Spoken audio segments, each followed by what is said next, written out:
बिस्मिल्लाहिर्रहमानिर्रहीम। अस्सलाम वालेकुम व्यूअर्स, प्रोग्राम में खुशामदीद। मैं हूं हैदर हयात खान। कल सेनेट में करारदाद मंजूर होती है और करारदाद में यह कहा जाता है कि चूंकि मुल्क में इस वक्त सिक्योरिटी हालात मुनासिब नहीं है, खासतौर पर बलूचिस्तान और खैबर पख्तूनख्वा में, लिहाजा मुल्क में इंतखाबात जो 8 फरवरी को होने जा रहे हैं उनको मौखर कर दिया जाए। इवन यहां तक बात हुई कि अगर 6-7 महीने इंतखाबात आगे चले जाएंगे तो क्या हो जाएगा।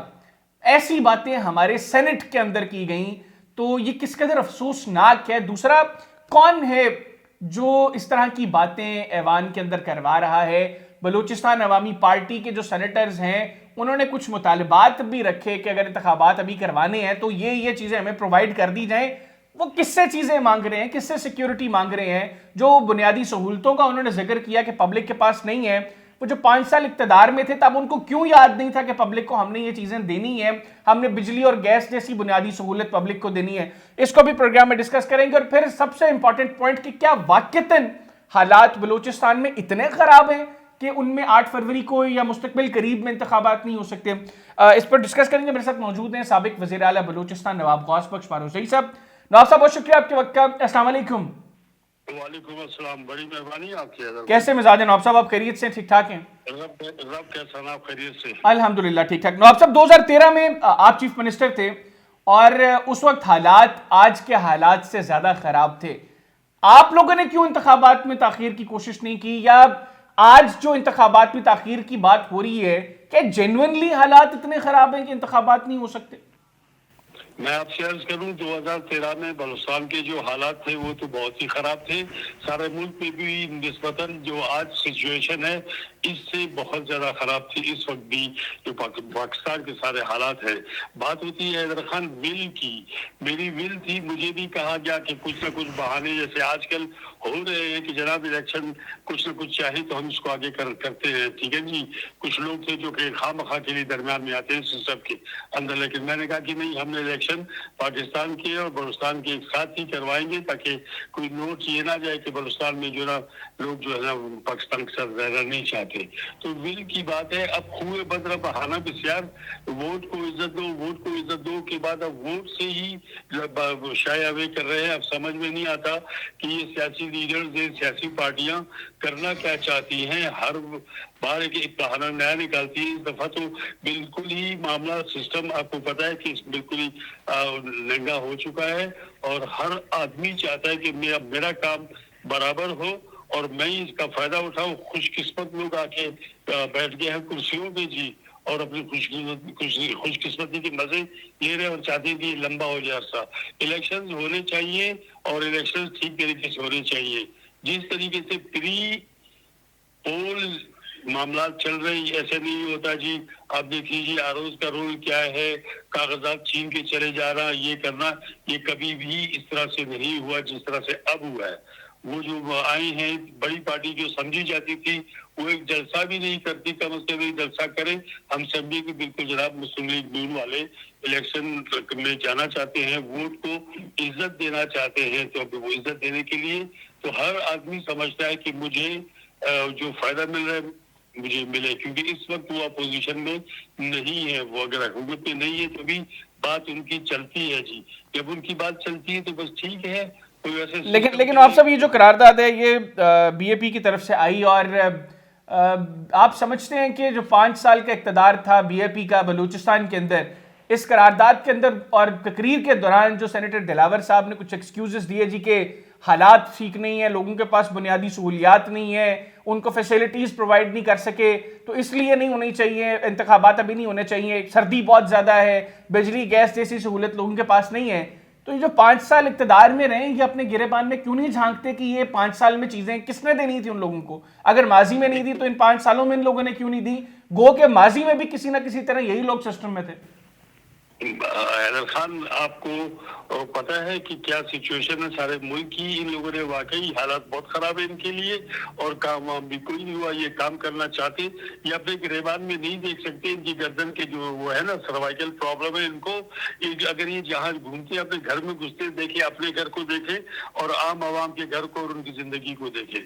जितने भी पार्लियामेंटेरियन है, मैं माफी मांगता हूँ कि ये कहते हुए कि उन्होंने अपने आप को खूब बनाया हर पार्लियामेंटेरियन एक्सेप्ट एक्सेप्शन होंगी, यकीनन होंगी। कुछ लोग होंगे जिन्होंने लूटा नहीं इस मुल्क को, वरना ये इस मुल्क को तो नोचते रहे हैं, लूटते रहे हैं, खसूटते रहे हैं। तो इस वजह से ये करें। और फिर सेनेट बहुत बड़ा इदारा है, लेकिन आप देख लीजिए उसमें तो मेजोरिटी थी ही नहीं। कितने लोग थे? अच्छा, जो मौजूद लोग थे उनमें से अगर 4-5 ज्यादा हो गए हैं मतलब तो फिर ठीक है जी। तो मुझे एग्जैक्ट इल्म नहीं है कि कितने लोग मौजूद थे। 14 लोग मौजूद थे और 11 ने इसके हक में बात की, एक ने मुखालिफत की, 2 खामोश रहे। तो आप अंदाजा कीजिए कि 100 का हाउस है मेरे ख्याल में, उसमें से 14 जो है ये बन गई बात खत्म। इस मुल्क में पता नहीं क्यों कानून नहीं है, न उसको क्या कहते हैं जी, काजियों को समझ में आ रही है, न हाकिमों को समझ में आ रही है। ये मुल्क को पता नहीं किस तरफ ले जाना चाहते हैं। अगर नहीं है तो ऐसा करें, जिनको लाए हैं 4 साल के बाद वो झूठ बोल के निकल गया था, उसको 33 साल के लिए मुल्क लीज पे दे दे, फिर आगे 33 साल, फिर आगे 33 साल वो चलाए हुकूमत। और तो कुछ भी नहीं, वरना इलेक्शन किसी भी सूरत में हो सकते हैं। आपको मैंने बताया 13 में हालात बहुत बुरे थे बलूचिस्तान में। अल्लाह की मेहरबानी हुई, क्योंकि मेरी विल थी। अगर मेरी भी विल यही होती, मैं भी वो करता। उस वक्त भी कहा गया कि जी हमारे पास फोर्सेस भी है, ये नहीं, लेकिन हम अल्हम्दुलिल्लाह उसमें से प्रोसेस में से निकल आए। हमारा अमाल भी बराबर हुआ, हैदराबाद खान, और उसके बाद फिर इलेक्शन भी जैसे भी हुए। देखिए ना, यहाँ उस्तादियाँ होती, मैंने आपको कहा, अब तो पता नहीं क्या हो रही है, उस्तादी प्लस है या क्या है। तो अगर हम चाहें तो इस मुल्क के ऊपर रहम करें। बहुत खूबसूरत मुल्क है, इसको हम पता नहीं क्या कर रहे हैं जी। हुक्मरानों में कोई बिल नहीं है, जिसको निगरान कहते हैं, वो पता नहीं क्या कर रहे हैं जी। अच्छा, आप साहब ये बताइएगा, बलूचिस्तान में खास तौर पे आपने भी 1-2 दफ़ा इंडिकेट किया मेरे प्रोग्राम्स के अंदर, बल्कि डिस्कस भी किया कि यहाँ पर 2.5 करोड़ की टेबल्स जो हैं वो गिफ्ट में दी जाती हैं। फिर ये भी इत्तलात है कि यहाँ पे किसी के घर में 2 बड़ी गाड़ियाँ भी आई हैं कैश की भरी हुई। हाँ जी, देखे ना, ये तो खुशकिस्मत लोग हुक्मरान हैं जी। और वो इतने अमीर हो गए, खतरनाक हद तक लोगों के पास पैसा है। अमीर लोग होते, ये नहीं कि नहीं होते, लेकिन लोग खतरनाक तरीके से अमीर हुए। एक हमारे यहाँ एक, आप इस पे देख लीजिए, इसी पे अपने मीडिया पे, सोशल मीडिया पे देख लीजिए। एक साहब कहते हैं कि मैं दिन में 4-5 करोड़ कमाता हूँ। आप अंदाजा कीजिए, सिर्फ एक जगह से 4-5 करोड़ जो दिन में कमाता है, तो उसको जरूरत किस चीज की होगी। डाइनिंग टेबल तो छोड़ दे जी, यहाँ पता नहीं क्या क्या हो रहा है। ये लोग बिल्कुल खानदानी अमीर लोग हैं, बड़े लोग हैं, सब कुछ है। तो फिर एक्सेप्शंस क्यों है जी? जो भी आया इस रास्ते से गुजरा है ना जी, वो बिल्कुल उसकी किस्मत बन गई है। बलूचिस्तान में 65 वो होते हैं, MPs होते हैं, और MNAs है तो 16 के करीब, शायद 18 के करीब वो, और उसके बाद सेनेटर्स हैं। आप आइए देख लीजिए, इन लोगों की वो कर ले, GIT मत करें इनकी, कुछ भी नहीं करें, उनके घरों को देखें, लाइफस्टाइल देख लीजिए। बलूचिस्तान छोटा सा सूबा है, उसके लिहाज से, आबादी के लिहाज से जितना पैसा दिया गया इनको हैदराबाद खान, अगर ये पैसा हर घर को दिया जाता कि तुम लोग काम करो, तो 2-4-5 लाख में हर आदमी का काम बन जाता। फिर एक और है सेल्फ पिटी हमारी। हम पुराने फटे हुए बोसीदा कपड़ों में एक बलोच या पश्तून को दिखाते हैं कि जनाब देखो हमारे साथ ये जुल्म हो रहा है। अब सरकार का काम है कि देखे, इनको कहे कुछ। अब देखे वो जो वहाँ पे वो बलोच, महाराज बलोच आई हुई है, वहाँ पे बलूचिस्तान का मसला चल के गया है इस्लामाबाद। उसको मेरे ख्याल में ये पॉइंट ऐसा था, अगर हुकूमत की अपने उससे आती, किसी क्या कहे विजडम के साथ बैठती, तो यकीनन आज ये मसला बलूचिस्तान का जो हाईलाइट हुआ है, नेगेटिव साइड पे चला गया, उसको पॉजिटिव साइड करना चाहिए था इनको।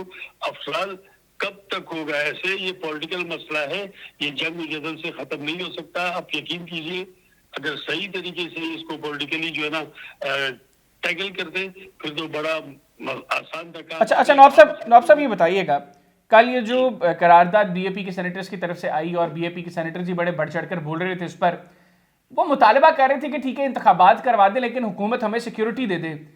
वो किस हुकूमत से मुतालबा कर रहे थे? वज़ीर आज़म, बलूचिस्तान अवामी पार्टी के साथ उसकी association, farmer home minister, interior minister वो बलूचिस्तान अवामी पार्टी का, चेयरमैन सेनेट बलूचिस्तान अवामी पार्टी का, तो वो कौन सी हुकूमत से मुतालबा कर रहे हैं कि वो उनको सिक्योरिटी दे? खान, आप अर्ज करो, अंग्रेज कहता है stupidity is not a handicap in politics.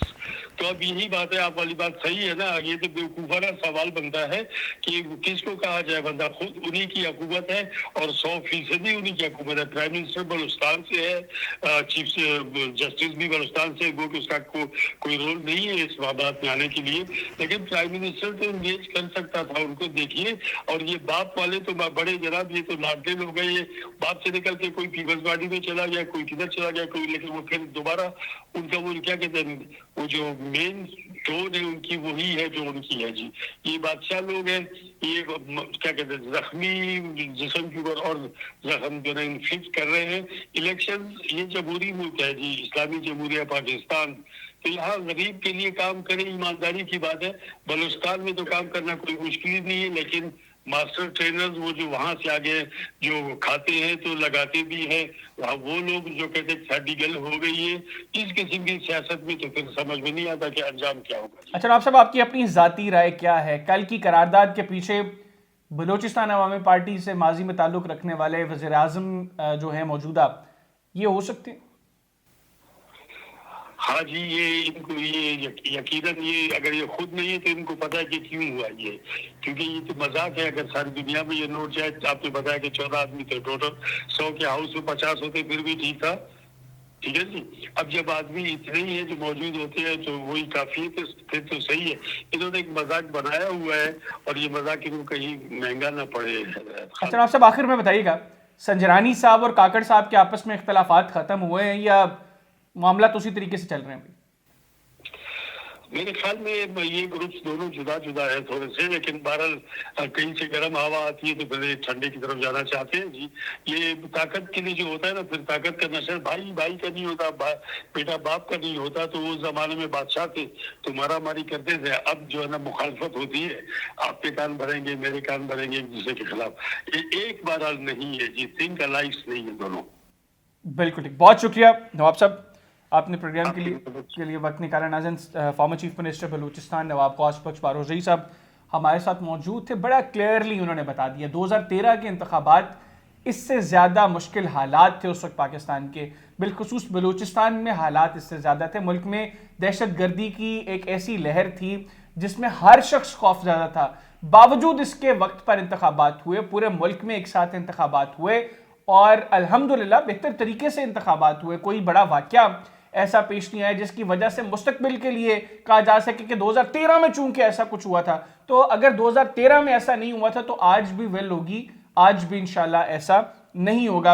आज के प्रोग्राम से मुझे और मेरी टीम को इजाजत दीजिए। अल्लाह हाफिज। पाकिस्तान जिंदाबाद।